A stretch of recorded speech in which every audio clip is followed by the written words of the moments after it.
Alright, hello everyone, welcome back to my YouTube channel. Today we're evangelizing at the Austin Pride Parade and I'm here with my sister Fola. It's funny because I did this my first year last time and it was way more packed. There was way more people, and this year I was reading, coming into the Pride Parade, I was reading about it and they were saying how they had lack of funding and that they had to like localize it. They were literally not charging people anymore to be in the parade. Like they were just saying it's free, come be a part of it. And it's just telling that this movement is really losing its support, it's losing its fire, it's losing its effect and impact. So that's a win for the kingdom. But we're gonna go evangelize, interview people, and just spread the gospel, spread the love of God. Is there anything you wanted to say? And most importantly, ensure that it's clear the Lordship, Jesus is Lord regardless of whatever is going on in society. This is our first time evangelizing together on video. Yeah. Okay, so let's go ahead and let's go.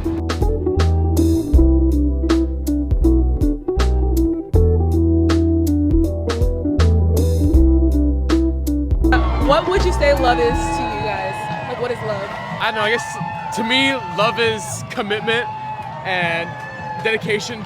I'd say for me, it's making sure you're willing to be empathetic towards the person with you, compassionate, you know. Do you guys believe that like you feel like the fullness of love, like you feel love in life? I do, yeah. Okay. Where do you get that from? Well, my boyfriend here, and you know, I have a very loving family as well, so that's Okay. What about great. you? I'd say my boyfriend, my sister, you know, so many queer spaces as well. I came out as trans and I feel more welcomed in the queer space than I ever have anywhere else. And because people are imperfect and people are, you know, flawed, there's just so much that a person can give to a person. Yeah. And, you know, it causes, and not just me, but in so many other cases, we see a lot of people who are seeking love and looking for love, that even though they have a sound family, a good family, or good environment, good school, all these things, that there's still this like emptiness inside. It led me to really just do some searching in life. And I was always raised in a Christian household and raised, my parents are actually ministers, but I never really had a relationship with this God that they would tell me of.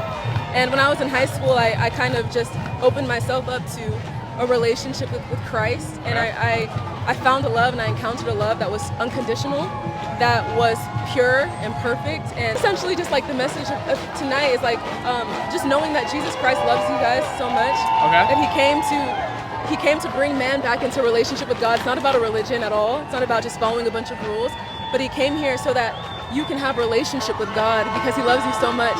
And he died for you, for your sins. He resurrected on the third day. And when you put your faith in him, you receive access to that gift that he gives us of righteousness and salvation. But I was briefly just Christian. Yeah, for a bit, yeah. So would y'all say that y'all stepped away from the faith? Yeah, I definitely have, yeah. Okay. And is that because of like experiences, or you don't believe anymore, or what is that? Mainly experiences with the people I was around in the church. It was fairly homophobic as well as transphobic. It made me feel unsafe. So I'm sorry to hear that. Yeah. Same way with your experiences of church and people, as painful as it could have been, I would love you to know that Jesus Christ, he is true and he is pure and he is perfect and he's consistent and he still loves you, and you're never too far gone or never too much in a state of pain or hurt that he would not, you know, love you, right? Now, he does say come as you are, right? And as you come as you are, what happens is as you accept him, he gives you a power, he gives you a life that allows you to live the life of the Bible, that allows you to live his word and do his word. And so he's not really focused on changing the things that you're doing. What his focus is actually on your heart and your relationship with him, right? Awesome. So you're at the Pride Parade. What is love to you? Love means accepting someone for who they are and to just like let them be the person that they are, to be authentic. Okay, interesting. Do you feel like, so if I'm accepting someone as they are, right? And is that essentially what you're saying? Yes. Okay. Yeah. So even like, would that apply like all across the board? Like, serial killers, rapists. Oh Like, my God!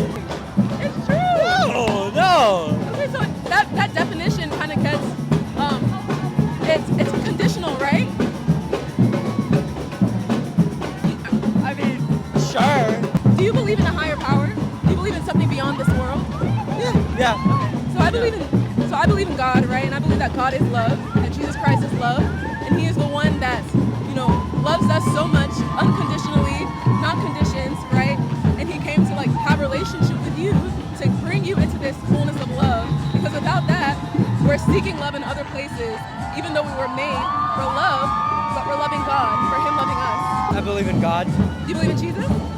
not Jesus. Okay, what do you believe in?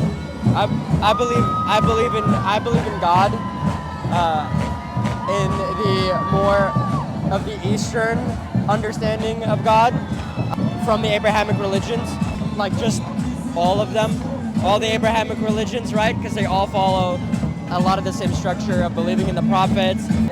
I love when you mentioned that your definition of love about accepting other one's flaws is something I hear so often. It's like, I can accept all your flaws to a degree until it's like something that obviously is detrimental to the well-being of like others, right? And you would agree, like we wouldn't necessarily appreciate a murderer, for example. Yeah. But I'm hoping that you're not equating like murder and like serial killers to this.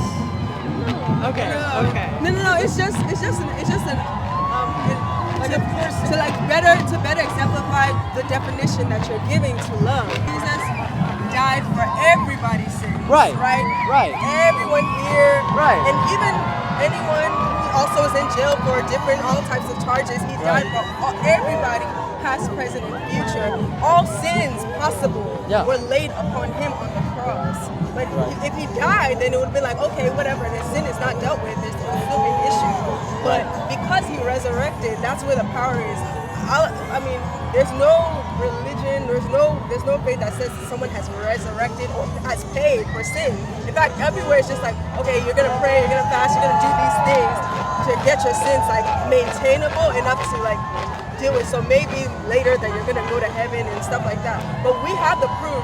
We have the proof that because of anyone who believes in Jesus, it's you're coming to a place where you actually are sin proof, irrespective of the things that are going on. It can't contaminate